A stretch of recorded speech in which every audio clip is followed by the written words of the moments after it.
नहीं बराबर है? यस।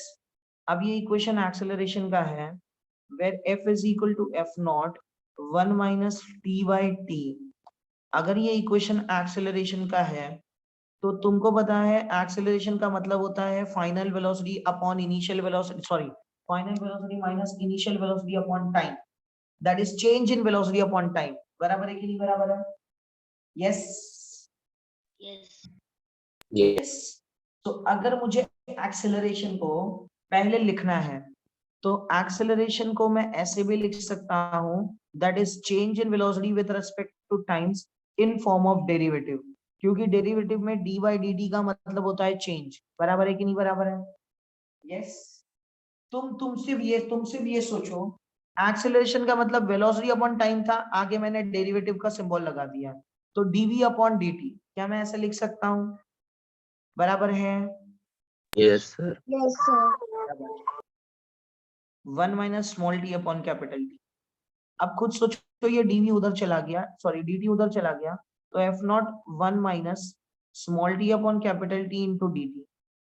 अब जैसे ही ये डेरिवेटिव है, अब कभी भी याद रखना डेरिवेटिव और इंटीग्रेशन का मतलब क्या है। डेरिवेटिव का मतलब रहता है तुम कोई भी वैल्यू को बहुत छोटा करते हो, अब ये छोटा करने के बाद तुमको वापस बड़ा भी करना रहता है। तो डेरिवेटिव जैसे ही मैंने एक्सेलरेशन की जगह पे लिख दिया ना डीवी बाई डी टी, मतलब मैंने एक्सेलरेशन की वैल्यू को बहुत छोटी कर दी।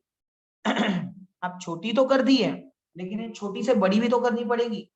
अब बड़ी करने के लिए वापस मुझे क्या करना पड़ता है? इंटीग्रेशन। क्या बात समझा? Yes yes sir. यस हाँ। सर। तो देखो, एक्सेलरेशन का फॉर्मूला था डीवी अपॉन डी टी। अब डीवी अपॉन डी टी तो मैंने लिख दिया। अब जैसे ही मैंने लिख दिया, ये वैल्यू डी टी की यहाँ पे डाल दी, अब ये वैल्यू छोटी हो गई। अब छोटी होने के बाद इसको यहाँ पे इंटीग्रेट कर लिया, इंटीग्रेट द अबव इक्वेशन।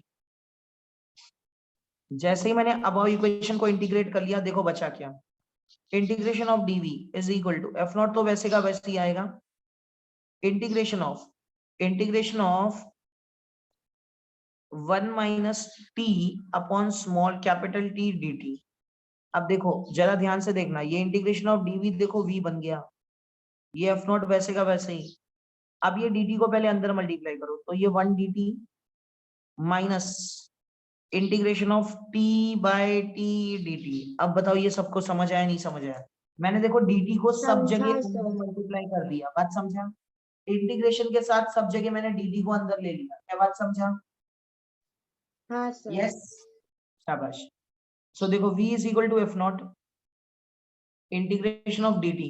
कभी भी याद रखना इंटीग्रेशन ऑफ dx का आंसर आता है x। सो वैसे ही इंटीग्रेशन ऑफ dt का आंसर क्या आएगा? t माइनस, देखो ये 1 अपॉन टी तो कॉमन आ गया, मतलब ये 1 अपॉन टी कांस्टेंट आ गया, इंटीग्रेशन ऑफ t dt। अब देखो integration of x raise to n dx, देखो x raise to n dx, देखो x dx। अब ये फॉर्मूला क्या था? x raise to n plus 1 upon n plus 1। यहाँ पे देखो t रेज टू क्या है? 1 है। अब t रेज टू 1 dt, ध्यान से देखो फॉर्मूला क्या आएगा? t रेज टू 1 dt, देखो फॉर्मूला क्या आएगा? 1 अपॉन t। ये फॉर्मूला आ जाएगा t रेज टू 1 प्लस 1, मतलब t रेज टू 2 अपॉन 2। क्या ये बात समझा है नहीं समझा? जल्दी बताओ, समझा है नहीं समझा? नहीं।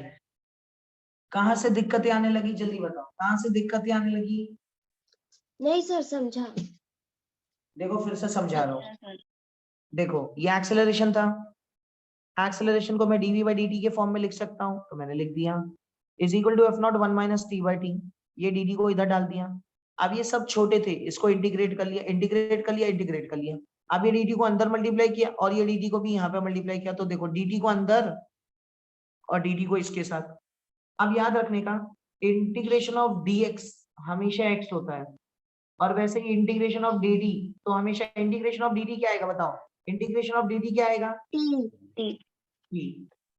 तो देखो जैसे ही ये इंटीग्रेशन ऑफ 1 dt ले लिया, तो इंटीग्रेशन ऑफ dt t आ गया, माइनस ये 1 अपॉन t तो बाहर आ गया, ये 1 अपॉन कैपिटल T बाहर आ गया क्योंकि डेरिवेटिव में स्मॉल dt है, तो ये t dt, लेकिन t के ऊपर 1 है, तो t रेज टू 1 dt। अब t raise to anything raise to 1 2 ऐसे कुछ तो भी, x raise to 2 dx, so x raise to 2dx का फॉर्मूला था x क्यूब अपॉन क्यूब, बात समझा? मतलब x रेज टू 2 + 1 अपॉन 2 + 1। तो वैसे ही देखो ये t रेज टू 1 dt था, तो t रेज टू 1 + 1 मतलब 2 और नीचे भी 2। क्या बात समझा? हाँ सर। यस। अब देखो v का फॉर्मूला क्या आ गया, f नॉट, ये आ गया t minus T square upon 2t। क्या ये बात सबको क्लियर है? यस। अब जरा देखते हैं ऑप्शन, अब जरा देखते हैं ऑप्शन। ऑप्शन में देखो उसने क्या बोला है, in the interval between t is equal to 0 and at the instant from at the instant interval from t is equal to 0 and at an instant where f is equal to 0 the particle velocity is।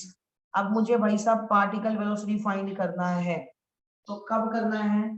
तो देखो उसने कब बोला है, where f and t are constant, a particle at t is equal to 0 has zero velocity in the time interval between t is equal to 0 and the instant when f is equal to 0। f is equal to 0 मतलब acceleration 0 है।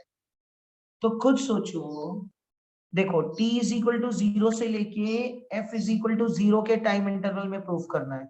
सो t is equal to 0 तो चलो आ गया, initially है।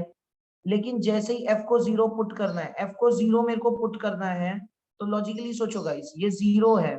अगर t को मान लो 0 put कर दिया तुमने, तो ये 0 पुट कर दिया, तो 0 डिवाइड बाय एनी नंबर, तो ये तो पूरा 0 हो जाएगा। और f को जब 0 पुट करना है, एक्सीलरेशन मान लो 0 है, तब तब तब मैं बताता हूँ क्या करना है फिलहाल के लिए। लेकिन वो चीजें तुमको समझ नहीं आएगी, ये तो मेरे को भी समझ आ रहा है, लेकिन बताया कैसे जाए। अच्छा ठीक है, चलो t is equal to 0 put कर लेते हैं, ठीक है? देखो v is equal to F not, ये वैसे का वैसे ही, ये t। अब ये जो स्मॉल t है ना, इसकी जगह पे मैं कैपिटल T पुट कर रहा हूँ। तो यहाँ पे देखो capital T square upon 2t। ध्यान से देखो तो ये t और t कैंसिल हो गया। सो ध्यान से देखो, at t is equal to 0, at t is equal to 0 अगर मैं कैलकुलेट कर रहा हूँ, तो ध्यान से देखो ये स्मॉल t तो 0 हो गया, तो देखो बचेगा क्या, v is equal to half F not T और साथ में माइनस। क्या ये बात समझ आया या नहीं समझ आया? पहले तो ये बताओ, पहले तो मैं आंसर क्लियर कर रहा हूँ, बाकी सारी बातें बाद में करेंगे। Minus half F not T, ये समझा या नहीं समझा? लास्ट के 2 स्टेप्स नहीं। सर आपने देखो, स्मॉल टी को बड़ा टी क्यों लिया? यस, हाँ वो मैं बताऊंगा। पहले मैं क्या कर रहा हूँ, स्मॉल टी को कैपिटल टी ले रहा हूँ, कैपिटल टी डाल के उसको टी और टी कैंसिल कर लिया, और ये स्मॉल टी को मैंने 0 कर लिया। At T is equal to 0, at T is equal to 0 कर लिया, तो देखो v का वैल्यू आ गया minus half F not capital T. पहले बताओ ये समझा, जो मैंने किया वो समझा? हाँ सर। Yes, sir. अब पहले देख लो आंसर मैच हो रहा है क्या, ऑप्शन में है क्या minus half F not T? Sir plus है। हाँ मतलब मैग्नीट्यूड वाइज लो ना, डायरेक्शन वाइज मत लो, मैग्नीट्यूड वाइज लो तो हाफ एफ नॉट टी, हाँ ये है, आंसर। हाँ हाँ है। हाँ तो आंसर अपना करेक्ट है, हाफ एफ नॉट टी बराबर है। हाँ सर। हाँ सर। शाबाश। अब मैं तुमको पहले बताता हूँ कि सर आपने स्मॉल टी को कैपिटल टी में क्यों लिया। अब खुद सोचो, मुझे उसने मैक्सिमम पार्टिकल वेलोसिटी बोला था, क्वेश्चन में दिख रहा है? यस, देखो ना, द पार्टिकल वेलोसिटी इज, दिखा? हाँ। हाँ। अब खुद सोचो, देखो मेरे को उसने ये एक्सेलरेशन का रेंज दिया था t इज इक्वल टू 0 से लेके f की वैल्यू 0 तक, बराबर है ना? यस। हाँ सर। शाबाश। तो पहले तो t की वैल्यू 0 पुट करो, तो ये तो 0 हो जाएगा, लेकिन f की वैल्यू 0 पुट करने के लिए मुझे कुछ तिगड़म लगाना पड़ेगा, और वो तिगड़म क्या होगा, f की वैल्यू अगर 0 पुट करना है, तो ये स्मॉल t को मुझे कैपिटल T पुट करना पड़ेगा। देखो कैसे, स्मॉल टी अगर कैपिटल टी बन गया, तो ये और ये कैंसिल हो गया, आंसर 1 बचा, और 1 माइनस 1 0, तब जाके एफ 0 होगा। बराबर है कि नहीं बराबर है? यस। हाँ नहीं सर। समझा? नहीं समझा? फिर बता रहा हूं, सुनो। एफ 0, देखो स्मॉल टी 0 है, ये तो बोला ही है, टी 0 है, लेकिन पहला कंडीशन है t0 से लेके f0। अरे लेकिन f0 करने के लिए मुझे स्मॉल t को कैपिटल T पुट करना पड़ेगा, क्योंकि f0 के लिए small t should be equal to capital T, क्योंकि जैसे ही स्मॉल t कैपिटल T बन गया, t और t कैंसिल हो गया, 1 - 1 0 आ गया, तब f0 आएगा। तो यहाँ पे जब मैंने कंडीशंस पुट किया ना सबसे पहला, तो पहले मैंने f को 0 पुट करने के लिए स्मॉल t को कैपिटल T पुट किया। तो जैसे ही मैंने स्मॉल t को कैपिटल T पुट किया, f की वैल्यू 0 वाला कंडीशन सेटिस्फाई किया, और फिर बाद में मैंने t वाला कंडीशन 0 सेटिस्फाई किया, क्योंकि उसने पहले ही बोला था t is equal to 0 and f is equal to 0 के रेंज में मुझे वेलोसिटी चाहिए। तो ये देखो, ये t इज इक्वल टू 0 और f इज इक्वल टू 0 में small t should be equal to capital T। क्या बात समझा? हाँ सर, समझा। नहीं, बहुत लोगों के ऊपर समझा से सर। गया है, मुझे पता चल पड़ा है। देखो मैं फिर से एक्सप्लेन कर रहा हूँ, सब लोग ठीक ठाक हैं? हाँ सर। Yes. शाबाश। देखो ये मेरा वैल्यू, ये मेरा फॉर्मूला था, ठीक है। उसने बोला था t0 पे पार्टिकल वेलोसिटी 0 होता है, और मुझे पार्टिकल वेलोसिटी फाइंड करना है t0 और f0 पे। t0 का तो ठीक है, लेकिन f0 तब आएगा जब तुम स्मॉल t को क्या सब्स्टिट्यूट करोगे, कैपिटल T। तो देखो ना, स्मॉल t को जब कैपिटल T सब्स्टिट्यूट किया तभी तो f0 आएगा, बराबर है। तो पहले मैंने कुछ नहीं हाँ किया, सर। पहले मैंने एक्सेलरेशन का ये फॉर्मूला लिखा, फिर एक्सेलरेशन को dv/dt लिखा, फिर dt को उधर डाल दिया, इंटीग्रेट द अबव इक्वेशन कर लिया। इंटीग्रेट कर लिया तो भाई साहब ये dv का इंटीग्रेट, ये पूरा इंटीग्रेट। अब जब इंटीग्रेट कर लिया तो इंटीग्रेशन ऑफ dv v बन गया, integration of 1 dt minus small t upon capital T dt। अब 1 dt integration of this dt आ गया t, और इसका 1 अपॉन t कॉमन आ गया, तो t dt का वैल्यू होता है t²/2। अब t²/2 आ चुका। अब मुझे उसने बोला था कंडीशंस है t इज इक्वल टू 0 से f इज इक्वल टू 0 तक, तो t इज इक्वल टू जैसे ही 0 पुट करूंगा तो ये पूरा 0 हो जाएगा, बराबर है। तो पहले मैंने क्या किया, f0 करने के लिए स्मॉल t को कैपिटल T पुट किया। तो जैसे ही f0 करने के लिए स्मॉल t को कैपिटल T पुट किया, तो ये स्मॉल t की वैल्यू कैपिटल T आ गई, ये भी कैपिटल T आ गई, तो t² आ गया, मतलब ये t² और t आ गया, t कैंसिल हो गया। अब स्मॉल t की वैल्यू 0 पुट कर ली, अब जैसे ही स्मॉल t की वैल्यू 0 पुट कर ली, मुझे आंसर मिल गया। बात समझा? हाँ सर सर। हाँ बोल, कुछ डाउट? बोल। सर ऐसे क्वेश्चंस पूछे जाते हैं क्या इतना बड़ा? इतना बड़ा नहीं, मतलब ये तो एक्चुअली ठीक है, अच्छे क्वेश्चन है ये। आगे चलो इलेक्ट्रोस्टैटिक्स में तो इससे काफी मस्त और क्वेश्चन आएंगे, ठीक है? इलेक्ट्रोस्टैटिक्स तो बहुत अच्छा चैप्टर है। ये तो ना बच्चा है, इलेक्ट्रोस्टैटिक्स में इससे काफी अलग लेवल के डेरिवेटिव आएंगे और इंटीग्रेशन आएंगे। बात समझा? Yes sir.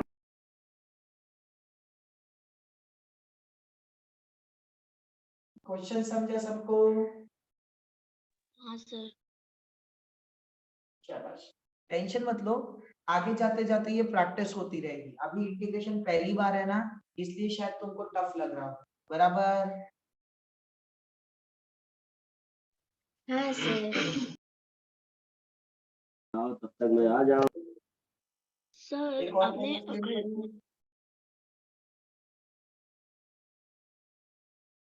सर एक आपने और कल बार की नोट explain- भेजे थे क्या? हाँ मैंने कल के नोट्स भेज दिए थे। किस किस को नोट्स नहीं मिले? नहीं सर भेजा, नहीं सर आपने भेजा था, उन्होंने सेंड भी किया दूसरे को। भाई साहब मैंने जो जो जिसने मेरे को नोट्स भेजे थे ना, मतलब जिसने मेरे को पीडीएफ भी भेजा था, मैंने उसको भी भेजा है, और मौलिक सर को भी भेजा है, और कृष्णा कृष्णा कृष्णा सर को नहीं भेजा शायद, वो कल दृष्टि करके कोई सर मैंने ग्रुप में भेजा। फॉरवर्ड हो गए थे उनसे। तो बस ग्रुप में भेज दिया उसने। तो भाई साहब किसको नहीं मिले? अब नहीं बोलेंगे ये, अब नहीं बोलेंगे, अब बराबर है। हाँ चलो ये सब हो गया, तो आगे बढ़ते हैं।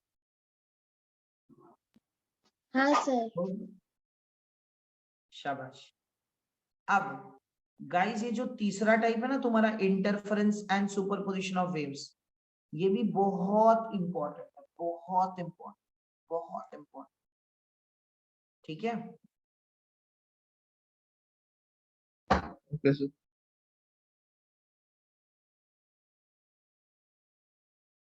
हालांकि ये है तो 12th का।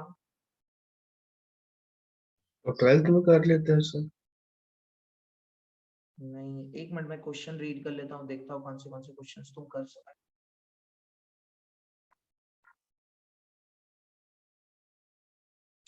फर्स्ट क्वेश्चन तुम कर सकते हो, मार्क कर लो, जो क्वेश्चन तुम 11th में कर सकते हो ना, है ये पूरा का पूरा कंसेप्ट 12th का, लेकिन इसमें मैं मार्क करवा के दूंगा कि कौन से क्वेश्चंस तुम कर पाओगे। बात समझा? फर्स्ट तुम कर सकते हो, यस। सेकंड भी कर सकते हो,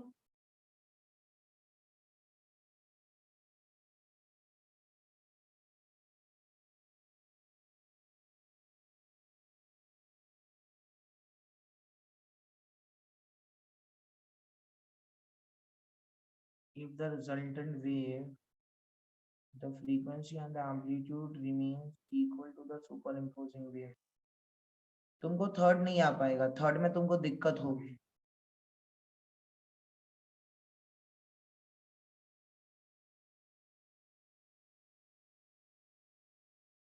फोर्थ में भी,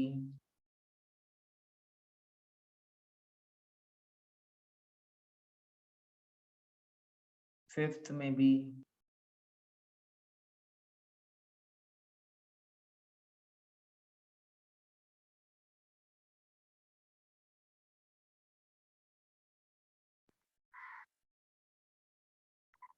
सेवेंथ का आंसर डायरेक्ट बताओ तो, सेवेंथ का आंसर डायरेक्ट बताओ।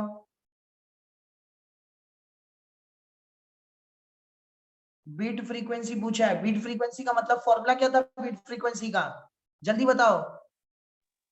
larger frequency minus smaller frequency। Yes, मतलब n1 माइनस n2 बराबर है ना। हाँ सर। हाँ अब Yes. देखो पहले इक्वेशन में देखो तुमको दिख रहा है y is equal to a sine omega T, omega का मतलब है 2 पाई एन टी, देखो वहां पे 2 पाई एन टी दिख रहा है ओमेगा।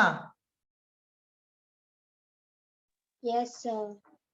यस, सो वो 404 पाई तुम्हारा ओमेगा हो गया, और दूसरे वाले में 400 पाई तुम्हारा ओमेगा हो गया, बराबर है।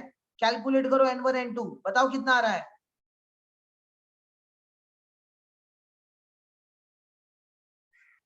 कितना आ रहा है?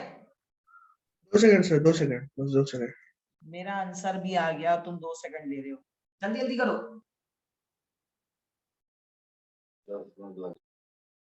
कितना आ रहा है? सर बीट फ्रीक्वेंसी 2 है, और ratio of maximum maximum intensity जो भी था ना, वो 49 बाय 1 आ रहा। वो तो तुमको नहीं आ रहेगा maximum intensity, but beat frequency आनी चाहिए तुमको 2। आई क्या सबको 2? Yes sir. हाँ यस। सर हाँ। मैं क्वेश्चन पूछूं मैक्सिमम टू मिनिमम इंटेंसिटी के लिए। बोलना बोलना बोलना। ये हम लोग को क्या मैक्सिमम इंटेंसिटी के लिए क्या सम करना पड़ेगा क्या, मतलब दोनों एम्पलीट्यूड्स का रिजल्टेंट? ए प्लस बी मतलब a1 प्लस a2 का the whole square upon a1 minus a2 का the whole square. Okay sir, a1 समझ प्लस गया। a2 कर तो 4 प्लस 7 4 प्लस 3 7 हो गया, 7 का द होल स्क्वायर 49 आ गया, हाँ। और a1 माइनस a2 1 का द होल स्क्वायर तो 49 अपॉन 1। ये बीट एम्पलीट्यूड है, ऐसा बोल सकते हैं इसको ना? नहीं ना? यस, नहीं बोल बोल सकता है। ओके, सर एक तो बार कहीं पे लिख के लिख दिखा लेते दो हैं। ना फॉर्मूला। नहीं वो मैं लिखाता हूँ, चलो ठीक है यार, कर ही लेते हैं, कर ही लेते हैं ये 12th का। मेरे को नहीं लगता तुम लोग कोई दिमाग में तुम कम हो, है ना, तुम्हारे पास दिमाग तो है ही ना। पता नहीं सर, शायद से है, शायद से नहीं। शाबाश, बहुत दिक्कतें हो जाएंगी भाई साहब। सर है शाबाश, दिमाग सर, आप करो सर। चलो भाई साहब फर्स्ट क्वेश्चन सब लोग रीड करो। 2 मिनट दो, मैं पानी पी के आता हूँ, 2 मिनट दो। फर्स्ट क्वेश्चन सब लोग ट्राई करेंगे, चलो फास्ट, इजी क्वेश्चन है।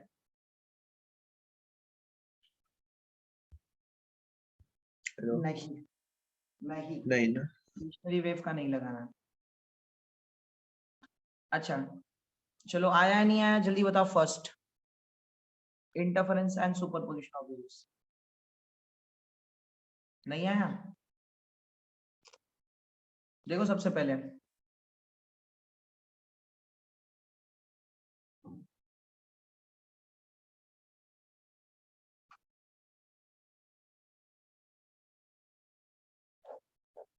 कभी भी अगर तुमको रिजल्टेंट एम्पलीट्यूड फाइंड करना बोला ना, कभी भी रिजल्टेंट एम्पलीट्यूड फाइंड करना बोला ना, तो हमेशा याद रखना रिजल्टेंट एम्पलीट्यूड का फॉर्मूला होता है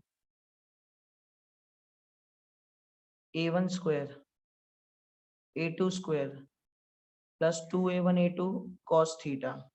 ये फॉर्मूला सबको पता था या नहीं पता था?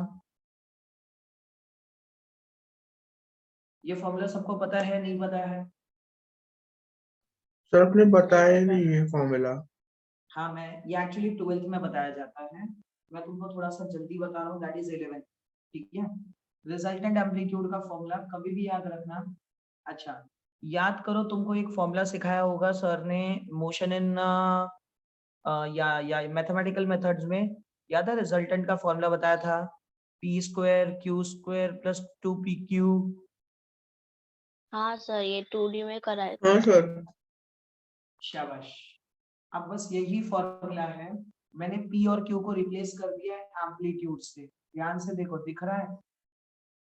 देखो p को मैंने a1 लिख दिया है और q को मैंने a2 लिख दिया है, तो p स्क्वायर मतलब a1 स्क्वायर, q स्क्वायर मतलब a2 square plus 2a1 a2 cos theta. क्या बात समझ आ रहा है? दिखा? हाँ सर। शाबाश। सो अब ध्यान से देखो उसने क्या बोला है। क्वेश्चन देखो, क्वेश्चन उसने बोला है two identical waves amplitude 5 mm with a phase difference of two identical sinusoidal wave each of amplitude 5 mm। मतलब दोनों एम्पलीट्यूड सेम है 5 mm के, और दोनों के बीच में फेज डिफरेंस कितना है? π/2 बराबर है। यस, ट्रैवलिंग इन हाँ द सर। Same distance. अब खुद सोचो, देखो दो एम्पलीट्यूड है 5 mm का, तो मतलब a1 का वैल्यू भी उसने 5 mm दिया है और a2 का वैल्यू भी उसने 5 mm दिया है, और फेज मतलब थीटा की वैल्यू कितनी दे दी है? 90। तो खुद सोचो cos 90 की वैल्यू 0 हो जाती है, बराबर है। तो a रिजल्टेंट का फॉर्मूला क्या आ गया? Under root of a1 square plus a2 square. ये थीटा की वैल्यू 90 डालोगे तो cos 90 0 हो जाएगी, तो प्लस 0, बराबर है कि नहीं बराबर है? अंडर रूट ऑफ ये 5 mm है, mm बाद में करेंगे अपन, तो ये स्क्वायर प्लस यहाँ पे भी 5 का स्क्वायर, तो देखो 5 5 25 25 और ये 25 50, तो 50 का मतलब क्या होता है? 5√2 mm। क्या बात समझा?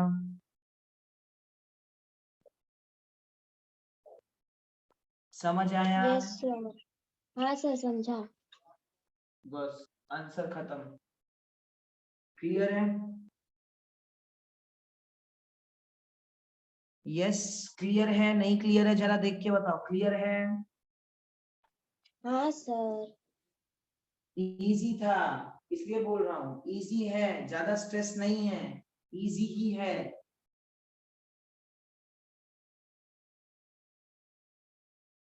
ठीक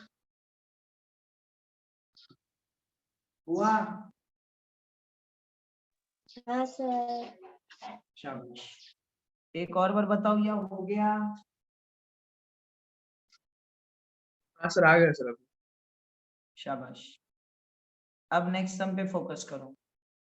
नेक्स्ट सम देखो उसने क्या बोला है, the amplitude of the wave represented by a displacement equation. तो ध्यान से देखो, amplitude of the wave represented by a displacement equation, that is 1 upon root a sin omega t plus minus 1 upon root b cos omega t। क्या ये बात समझा? will be the amplitude of the wave represented by the displacement equation। तो उसको भी भाई साहब amplitude resultant ही निकालना है, रिजल्टेंट एम्पलीट्यूड ही निकालना है। आप खुद देखो, रिजल्टेंट एम्पलीट्यूड निकालने के लिए हमेशा ये बात याद रखना, अगर यहाँ पे साइन है ना तो यहाँ पे भी साइन ही होना चाहिए, कॉस नहीं चाहिए, और यहाँ पे अगर कॉस है तो यहाँ पे भी कॉस होना चाहिए। ठीक है, तो दोनों या तो साइन में हो, दोनों या तो कॉस में हो। बट अब प्रॉब्लम क्या है, एक साइन में दूसरा कॉस, बराबर है कि नहीं बराबर है? हाँ सर, तो Yes. कन्वर्ट करना पड़ेगा। यस, सो ये 1/√a sign omega T plus ये 1/√b, और यहाँ पे देखो sine 90 plus theta 90 plus omega T. क्या ये बात समझा सबको? यस। हाँ सर। सो ध्यान से देखो 1/√a sign omega T plus 1/√2 sign omega T plus 90। अब खुद देखो दोनों के बीच में फेस, सॉरी 1/√3 है क्या? बी है। अच्छा रूट बी है, बी है, सॉरी बी। हाँ, तो ये साइन ओमेगा टी। अब देखो ये भी साइन है, ये भी साइन है, लेकिन इसका फेस 0 है, इसका फेस 90 है। तो बताओ दोनों के बीच में फेस डिफरेंस कितना है? 90। शाबाश। दोनों के बीच में फेस डिफरेंस 90 है। फिर से रिजल्टेंट का फॉर्मूला यही, √a1 square plus a2 square plus 2a1 a2 cos theta, और थीटा की वैल्यू 90, तो cos 90 फिर से 0 बराबर। हाँ यस।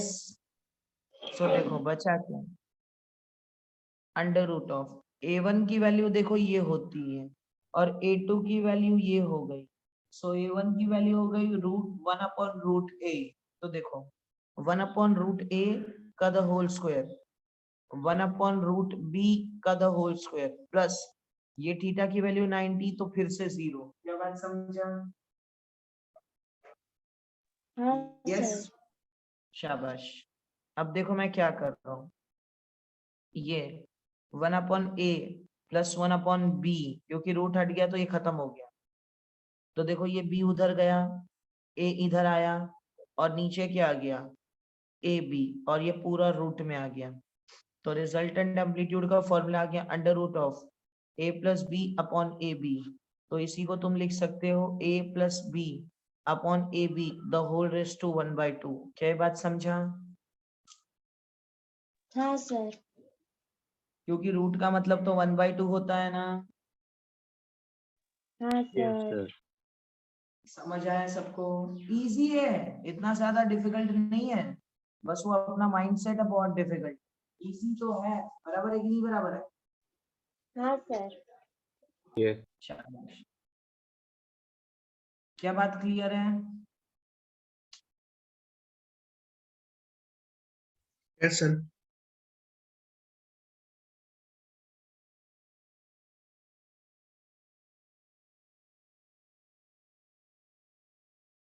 ठीक।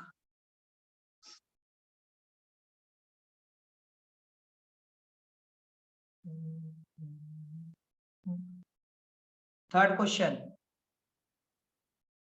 चलो सेकंड समझ आया नहीं समझ आया जल्दी बताओ। समझा सर। सेकंड क्लियर है? यस यस सर, क्लियर है, यस। समझा सर सब। मेन सर प्रॉब्लम मालूम कहाँ पे अटक रहे थे सब लोग, यहाँ पे ना कॉस कॉस आ गया था ना, कन्वर्ट हाँ वो करना, जब समझा ने वो कन्वर्ट किया ना तब समझ में आ गया। वो कन्वर्ट करने ही नहीं आ रहा था ना तुमको। हाँ, ठीक है। बायोलॉजी स्टूडेंट है ना सर, क्या करें। नहीं ऐसा कुछ नहीं है, टेंशन मतलब। वैसे मेरे को भी बायोलॉजी बहुत पसंद है, किसी दिन मेरा दिमाग खनका तो तुम्हारी किडनी बाहर निकाल के रख दूंगा, ठीक है? a हाँ sir. sin omega t plus phi1 x2 की वैल्यू हो गई a sin omega t plus phi2 if in the resultant wave the frequency amplitude remains equal to the superimposing waves। अब प्रॉब्लम क्या है पता है, यहाँ पे ध्यान से देखो, एक एम्पलीट्यूड दिया है a और दूसरा भी एम्पलीट्यूड दिया है a, बराबर है कि नहीं बराबर है? हाँ यस, सर। Yes sir. शाबाश। लेकिन लेकिन लेकिन अब ये मैं करूंगा तो मैं तो कर तो दूंगा, लेकिन मुझे नहीं पता तुमको क्या समझ आएगा। मैं ट्राई करूं? यस हाँ सर। सर करो। Yes sir. यस। देखो उसने पहला इक्वेशन क्या दिया है, a sin omega t plus phi 1, दूसरा भी दिया है a sin omega t plus phi 2, बराबर है? यस। यस सर Yes, बराबर। sir. तो देखो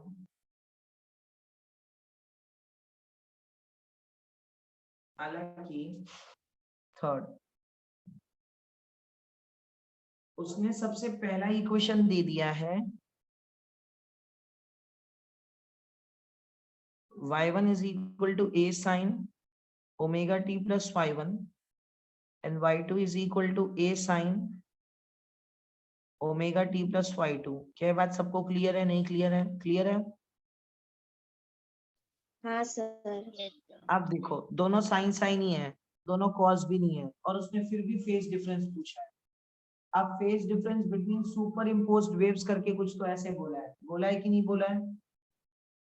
यस। हाँ सर। शाबाश। कभी भी याद रखना, सुपर इम्पोज्ड का मतलब होता है या तो crest with respect to crest, या तो क्रेस्ट क्रेस्ट, या तो फिर ट्रफ ट्रफ। अब खुद सोचो, अगर एक क्रेस्ट और एक क्रेस्ट अगर मीट करेगी तो देखो इसका एम्पलीट्यूड है, इसका एम्पलीट्यूड है, टोटल एम्पलीट्यूड कितना हो गया? जल्दी बताओ, टोटल एम्पलीट्यूड कितना हो गया? अरे बोलो, टोटल एम्पलीट्यूड कितना हो गया? Sir a plus. Yes, that is 2a। अबे खुद सोचो ना, देखो ये a, बताओ दोनों के बीच में एंगल कितना है? जल्दी बताओ दोनों के बीच में एंगल कितना है? 0। 0। अबे तो रिजल्टेंट में डाल के देखो ना, देखो रिजल्टेंट का फॉर्मूला देखो, a square plus a square plus 2a square cos theta का वैल्यू 0, क्योंकि a1 की वैल्यू भी a, a2 की वैल्यू भी a, 2 a1 a2, a1 की वैल्यू भी है, a2 की वैल्यू भी है, और थीटा की वैल्यू 0, तो cos 0 तो बदना। अबे तो देखो ना, a स्क्वायर और ये 2a स्क्वायर मतलब 4a स्क्वायर, सो आंसर आ गया प्लस माइनस 2a। बराबर है कि नहीं बराबर है? और याद करो हाँ स्टेशनरी सर। वे में ऐसे ही किया था, याद है? एंटी नोड, याद है? हाँ सर। हाँ सर। यस। सो भाई साहब दो क्रेस्ट या दो ट्रफ मिलेंगे ना, तो रिजल्टेंट एम्पलीट्यूड होता है प्लस माइनस 2a। तो ध्यान से देखो, रिजल्टेंट एम्पलीट्यूड का फॉर्मूला पता है, a1 square a2 square plus 2a1 a2 cos theta. अब याद रखना, a1 की वैल्यू भी ये है, a2 की वैल्यू भी ये है, बट रिजल्टेंट एम्पलीट्यूड की वैल्यू प्लस माइनस 2a है।